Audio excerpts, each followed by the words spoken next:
ക്ഷേമനിധിയും പെൻഷനും ഏർപ്പെടുത്തണമെന്നാവശ്യപ്പെട്ട നിയമസഭാ വളപ്പിലെ തെങ്ങിൻ മുകളിൽ കയറി തെങ്ങുകയറ്റ തൊഴിലാളിയുടെ പ്രതിഷേധ സമരം 2 മണിക്കൂറോളം ഫയർഫോഴ്സിനെയും സുരക്ഷാ ഉദ്യോഗസ്ഥരെയും മുൾമുനയിൽ നിർത്തിയ ശേഷം ആവശ്യങ്ങൾ അംഗീകരിക്കാമെന്ന മുഖ്യമന്ത്രിയുടെ ഉറപ്പ് ലഭിച്ച ശേഷമാണ് കണ്ണൂർ സ്വദേശി സുധീർ കുമാർ താഴെ ഇറങ്ങിയത്. നിയമസഭയ്ക്കുള്ളിൽ പ്രതിഷേധം കഴിഞ്ഞ് പ്രതിപക്ഷം രാവിലെ സഭ വിട്ടതിന് തൊട്ടു പിന്നാലെയായിരുന്നു സഭാ വളപ്പിലെ ഈ വ്യത്യസ്ത പ്രതിഷേധം.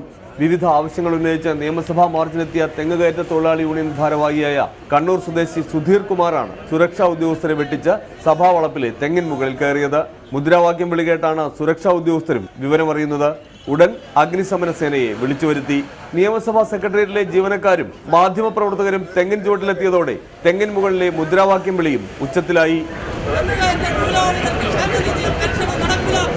ചർച്ചയ്ക്ക് തയ്യാറാണെന്ന് താഴെ നിന്ന് ഉദ്യോഗസ്ഥർ അറിയിച്ചെങ്കിലും നേതാക്കളെത്തി തീരുമാനം അറിയിക്കാതെ താഴേക്കില്ലെന്ന നിലപാടിൽ സുധീർ കുമാർ ഉറച്ചുനിന്നു. ഒടുവിൽ നേതാക്കന്മാരെ നിയമസഭയിലെത്തിച്ച് മുഖ്യമന്ത്രിയുമായി ചർച്ച നടത്തി. ആവശ്യങ്ങൾ മുഖ്യമന്ത്രി അംഗീകരിച്ചെന്ന നേതാക്കളും നിയമസഭാ സെക്രട്ടറിയും മടങ്ങിയെത്തി അറിയിച്ചതോടെ ശരവേഗത്തിൽ സുധീർ കുമാർ തെങ്ങിൽ നിന്ന് താഴെ ഇറങ്ങി. ഇദ്ദേഹത്തെ മ്യൂസിയം പോലീസ് കസ്റ്റഡിയിലെടുത്തു.